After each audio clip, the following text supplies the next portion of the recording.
अब मान लो 1000 शेयर बना दिया कंपनी ने और 100 रुपए के शेयर रख दिए, 100 रुपए का एक शेयर कर दिया, 1000 शेयर निकाल दिए, तो मार्केट से 100 रुपए करके 1000 लोग आ गए, तो भैया 10 लाख रुपए हो गया ना इकट्ठा, कंपनी की नीड पूरी हो गई ना।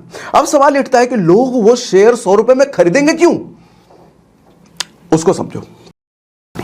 सबसे पहले हम समझते हैं शेयर और स्टॉक का मतलब क्या होता है। देखो हिंदी मीनिंग अगर आप देखोगे ना शेयर और स्टॉक का, तो आपको हिंदी मीनिंग हो सकता है दोनों का थोड़ा डिफरेंस मिले, लेकिन शेयर मार्केट के टर्मिनोलॉजीज में ये दोनों का मतलब एग्जैक्टली सेम है। स्टॉक और शेयर दोनों का मतलब सेम है, होता है हिस्सेदारी। शेयर मार्केट की भाषा में हिस्सेदारी का मतलब क्या है, हिस्सेदारी समझने के लिए ऐसा समझो, बचपन में आपने जरूर देखा होगा, आपके घर में होता होगा कि एक चॉकलेट आया, अभी एक भाई के पास आया है और 2 भाई हैं घर में, तो अब दूसरा भाई देख कर कहता मुझे भी दे, अब वो दे नहीं रहा, तो मम्मी आती है, मम्मी कहती है शेयरिंग इज केयरिंग, शेयरिंग अच्छी बात होती है, तो मम्मी जो है शेयर करवा के तोड़वा करके चॉकलेट थोड़ा सा शेयर करवा देती है। इतने में कोई तीसरा बच्चा बाहर से आ जाता है पड़ोसी का, अब वो भी कहता है, तो मम्मी कहती है थोड़ा सा इसको भी शेयर करो, तोड़ करके इसको भी शेयर कर देता है। इतने में भैया कोई और भी आ गया तो उसको भी शेयर, मतलब एक ही चॉकलेट से हम टुकड़ा टुकड़ा करके शेयर करते चले जा रहे हैं। तो वहां पे शेयरिंग एक वर्ब था, प्रोसेस था, मतलब तोड़ा शेयर किया, तोड़ा शेयर किया, तोड़ा शेयर किया। हम जो यहां बात करते हैं शेयर दे दिया इज अ नाउन, नहीं थोड़ा सा कंफ्यूजिंग तो नहीं हो रहा, ठीक है। तो कंपनी जब अपना शेयर किसी को दे रही है, यानी कि कंपनी जब अपना हिस्सेदारी किसी को देती है, और क्यों देती है वो भी समझाता हूं। कंपनी जब अपनी हिस्सेदारी किसी को देती है तो हिस्सेदारी देने का मतलब शेयर देना, शेयर का मतलब हिस्सेदारी। अच्छा क्यों देती है कंपनी हिस्सेदारी, हम जरा ये भी समझते हैं कि ऐसा समझो एक कंपनी के पास 1 लाख रुपया है बिजनेस करने के लिए, और उसको समझ में आ रहा है भैया 1 लाख से काम हो नहीं रहा, 10 लाख रुपए हमें और चाहिए बिजनेस करने के लिए। कंपनी को समझ में आ रहा है, कोई कंपनी है, आपने कंपनी खोल ली, आपके पास 1 ही लाख रुपए है, आपको लग रहा है 10 लाख रुपए चाहिए। तो 2 तरीके हैं 10 लाख रुपए जमा करने के, एक तो लोन ले लो बैंक से, है ना। लोन लेने में प्रॉब्लम यह है कि आपका बिजनेस अगर ग्रो कर गया तो आप बैंक को ब्याज देने में आपको कोई दिक्कत नहीं, क्योंकि बैंक से लोन लेगा तो ब्याज तो देना पड़ेगा ना, इंटरेस्ट तो देना पड़ेगा। लेकिन आपका बिजनेस अगर डाउन हो गया, ग्रो नहीं किया, फिर भी आपको ब्याज देना पड़ेगा, इंटरेस्ट देना पड़ेगा। तो लोन लेने में यह दिक्कत है कंपनी को कि भैया धंधा बढ़े या ना बढ़े, धंधा चौपट हो जाए, इंटरेस्ट तो बैंक को देना ही पड़ेगा। तो क्या किया जाए जो सेफर साइड रहे, हाँ धंधा बढ़ गया तो बढ़िया, धंधा ना बढ़ा तो हमें कोई लाइबिलिटी ना हो एक्स्ट्रा हमारे सर पे। तो उसका तरीका है हिस्सेदारी, शेयरिंग, अपनी हिस्सेदारी पब्लिक को बेच दी जाए, शेयर्स पब्लिक को बेच दिया जाए, शेयरिंग पब्लिक को बेच दिया जाए। अब मान लो 1000 शेयर बना दिया कंपनी ने और 100 रुपए के शेयर रख दिए, 100 रुपए का एक शेयर कर दिया, 1000 शेयर निकाल दिए, तो मार्केट से 100 रुपए करके 1000 लोग आ गए, तो भैया 10 लाख रुपए हो गया ना इकट्ठा, कंपनी की नीड पूरी हो गई ना।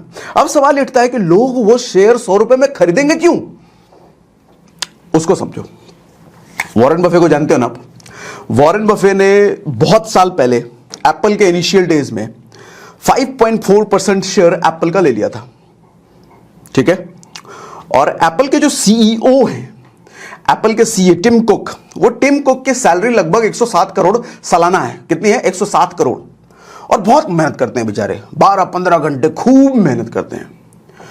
वॉरेन बफे दूसरी तरफ कोई मेहनत नहीं करते एप्पल के लिए, क्योंकि उन्होंने शेयर लिया, एम्प्लॉय थोड़ी है, बिजनेस पार्टनर थोड़ी है, वो कुछ नहीं करते, बस शेयर लेके रखा हुआ है। आज के टाइम में टिम कुक 107 करोड़ सालाना कमा रहे हैं, लेकिन वॉरेन बफे की इनकम 1,70,000 करोड़ से ज्यादा। यह डेटा भी थोड़ा पुराना है, लेटेस्ट हो सकता है, बढ़ गया हो।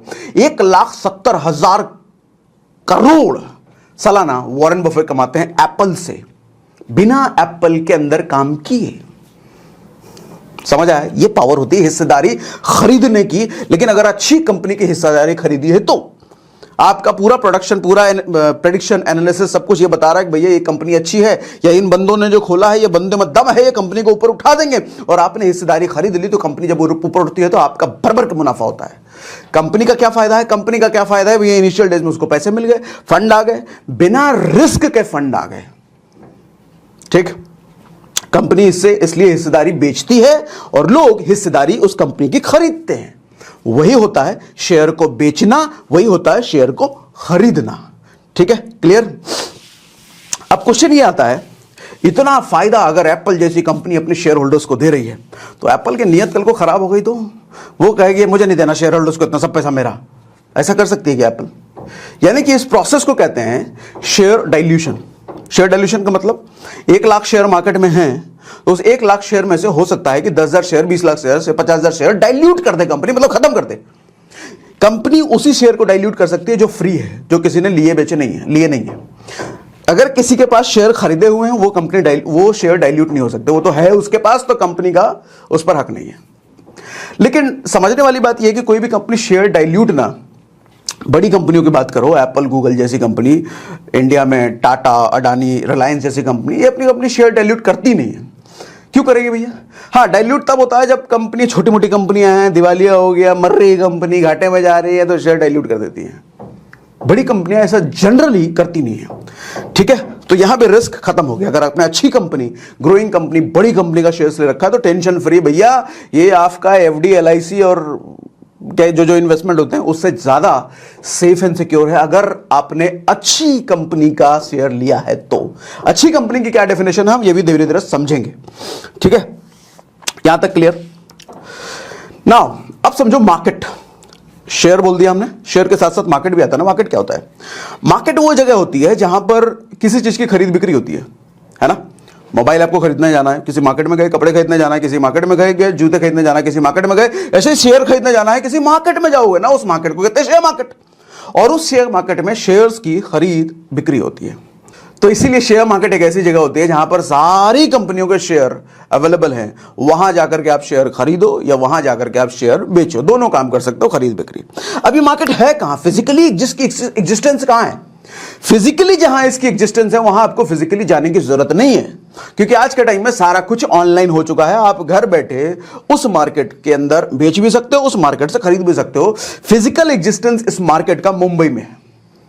2 तरह के बेसिकली मार्केट हैं शेयर मार्केट के, स्टॉक मार्केट है। एक एनएसई है, एक बीएसई है। बीएसई का फुल फॉर्म होता है बॉम्बे स्टॉक एक्सचेंज। एक्सचेंज सुन के घबराना मत, एक्सचेंज का भी मतलब बताता हूं। बॉम्बे स्टॉक एक्सचेंज, बीएसई का मतलब। एनएसई का मतलब होता है नेशनल स्टॉक एक्सचेंज। अब आप कहोगे ये क्या कंफ्यूज कर रहे हो? शेयर मार्केट तक तो ठीक समझ में आ रहा है, ये 2 शेयर मार्केट है, बीएसई, एनएसई। हाँ जी, 2 शेयर मार्केट है। अब आप कहोगे 2 शेयर मार्केट क्यों है? एक ही मार्केट होता तो कंफ्यूजन नहीं होती। तो मैं कहता हूं आपसे, अगर आप दिल्ली आए गए होगे तो दिल्ली में सरोजनी मार्केट भी है, पालिका मार्केट भी है। क्यों मार्केट है? दोनों में कपड़े जूते सब मिल रहे हैं। एक ही मार्केट हो सकता था? नहीं, 2 मार्केट क्यों है भैया? एक मार्केट छोटा बड़ा हो सकता है ना। एक मार्केट में ज्यादा कपड़े कम कपड़े बिक सकते हैं ना। एक दोनों में कम दुकानदार ज्यादा दुकानदार हो सकते हैं ना। एक में ज्यादा कस्टमर कम कस्टमर हो सकते हैं ना। हाँ, उसी तरीके से एनएसई बीएसई में है। टेक्निकली रियलिटी क्या है एनएसई बीएसई के टेक्निकल डिफरेंस में, अभी आपको मैं बताने वाला हूं अगले 1-2 मिनट या 5 मिनट में। ठीक है, पहले तो एक्सचेंज का मतलब समझो। सॉरी, एक्सचेंज का मतलब होता है चीजों का जहां आदान प्रदान किया जाता है। आदान प्रदान कहने का मतलब लेना और देना। जैसे आप टेलीफोन एक्सचेंज जानते होंगे। टेलीफोन एक्सचेंज में क्या होता है? किसी को टेलीफोन का नया कनेक्शन लेना है तो वो टेलीफोन एक्सचेंज में जाकर कनेक्शन ले लेगा। किसी को अपना कनेक्शन सरेंडर करना है, यानी कि देना है वापस टेलीफोन को, यानी कि एक तरीके से आप उसको बेचना कह सकते हो, तो टेलीफोन एक्सचेंज में जरूरत पड़ती है ना। और वही टेलीफोन एक्सचेंज का ऑफिस तो एक जगह है, लेकिन पूरे शहर को वो कंट्रोल कर रहा होता है। इसी तरीके से शेयर मार्केट जो हम कहते हैं वो बेसिकली स्टॉक एक्सचेंज है। शेयर मार्केट जो हम कह रहे हैं ना, उसको आप एक स्टॉक एक्सचेंज समझ सकते हो। स्टॉक एक्सचेंज क्या है? शेयर मार्केट है। 2 तरह के शेयर मार्केट है, बीएसई, एनएसई। स्टॉक एक्सचेंज क्या है? 2 तरह के स्टॉक एक्सचेंज, एनएसई, बीएसई। ठीक है, तो वहां पर हम शेयर खरीदते बेचते हैं। वो एक जो मार्केट की बात कर रहे हैं ना, उसी को स्टॉक एक्सचेंज कहते हैं। क्लियर है यहां तक? क्लियर यहां तक? बीएसई, एनएसई के बारे में हम ऑलरेडी बात कर चुके हैं। अब सवाल ये उठता है जो अभी आपने थोड़ी देर पहले पूछा कि भैया 2 तरह के स्टॉक एक्सचेंज है क्यों? एनएसई, बीएसई 2 तरह के क्यों हैं? टेक्निकल डिफरेंस समझो। टेक्निकल डिफरेंस ये है कि BSE, Bombay stock exchange, Asia का सबसे पुराना एक्सचेंज है। एक्सचेंज समझ रहे हो, कंफ्यूज तो नहीं हो रहे? एक्सचेंज मतलब मार्केट, शेयर मार्केट जो बोल रहे हैं ना, वही स्टॉक एक्सचेंज। ठीक है, तो बॉम्बे स्टॉक एक्सचेंज एशिया का सबसे पुराना शेयर मार्केट है, स्टॉक मार्केट है, स्टॉक एक्सचेंज है, सबसे पुराना एशिया का। और एनएसई यानी कि नेशनल स्टॉक एक्सचेंज, ये 1992 के बाद बना है। दरअसल आपने मूवी जो देखी होगी हर्षद मेहता, स्कैम 1992, वो 1992 में बेसिकली जो स्कैम हुआ था उसके बाद ही एनएससी का गठन किया गया था। हालांकि एनएससी एक्शन में 1994 के बाद आई है, लेकिन 1992 में इसका शुरुआत हो चुका था। तो इतने सारे जो स्कैम हुए थे ना, ये इलेक्ट्रॉनिक सिस्टम ना होने की वजह से हुए थे। ट्रैकिंग वगैरह सब ऑन पेपर हुआ करती थी, तो झोलझाल करना आसान था। तो वो सब होने के बाद पूरे मार्केट को, पूरे एक्सचेंज को एक बड़ी लर्निंग मिली कि हमको इसको सुधारने की जरूरत है। बीएसई में बहुत सारे लूप होल्स थे, उसी लूप होल्स का फायदा उठा करके ये स्कैम हुआ था। तो उसको सुधारने के लिए एक नए संगठन का निर्माण हुआ जिसका नाम NSE, new stock exchange. New stock exchange नहीं, नेशनल स्टॉक एक्सचेंज। ठीक है, वो नया वाला था इसलिए मैंने न्यू बोला। तो और इलेक्ट्रॉनिक शेयर, ई शेयर, पहले फिजिकल शेयर चलते थे। फिजिकल शेयर क्या होता था अभी बताऊंगा अभी। इलेक्ट्रॉनिक शेयर क्या होता था वो भी बताता हूं। और टेक्निकल डिफरेंसेस एक समझ तो सा है ना, बीएसई सबसे पुराना है, एशिया का सबसे पुराना है, और एनएससी तो 92, 93, 94 में बेसिकली शुरू हुआ था ये।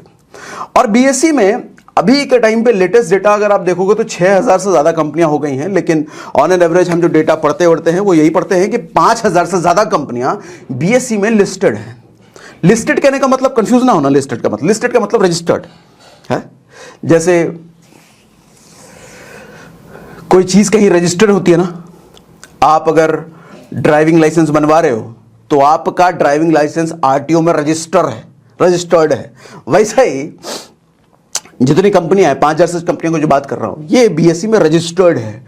शेयर मार्केट की भाषा में इसको लिस्टेड बोलते हैं, लिस्टेड है वहां पे। क्लियर? एनएससी में 1600 से ज्यादा कंपनियां लिस्टेड है। आप कहोगे इतना डिफरेंस? हाँ जी, एनएससी तो नया है ना, 1994 से 92 से शुरू हुआ है, और बीएसई तो एशिया का सबसे पुराना है।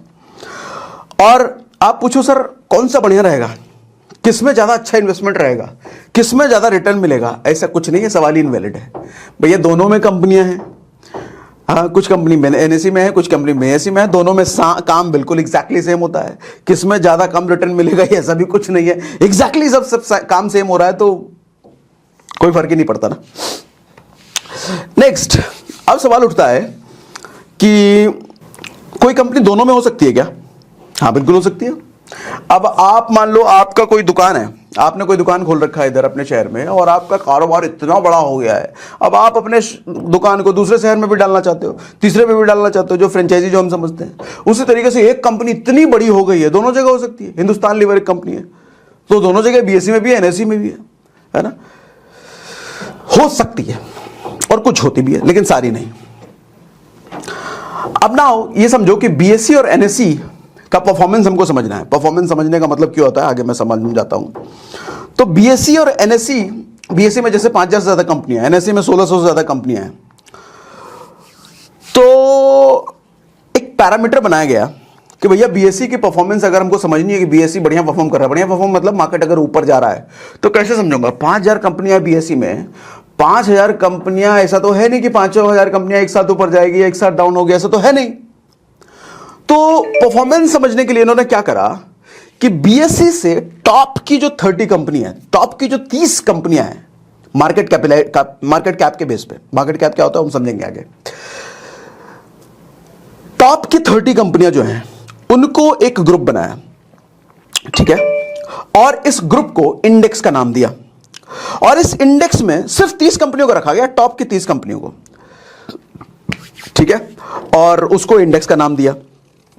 और इसी इंडेक्स को टेक्निकल भाषा में सेंसेक्स का नाम दिया। अब थोड़ी राहत मिलेगी आपको। सेंसेक्स बहुत सुना होगा आपने। आज सेंसेक्स 400 पॉइंट से ऊपर है, आज सेंसेक्स 200 पॉइंट से नीचे चला गया। सेंसेक्स क्या है? इंडेक्स का नाम है। किसके इंडेक्स का?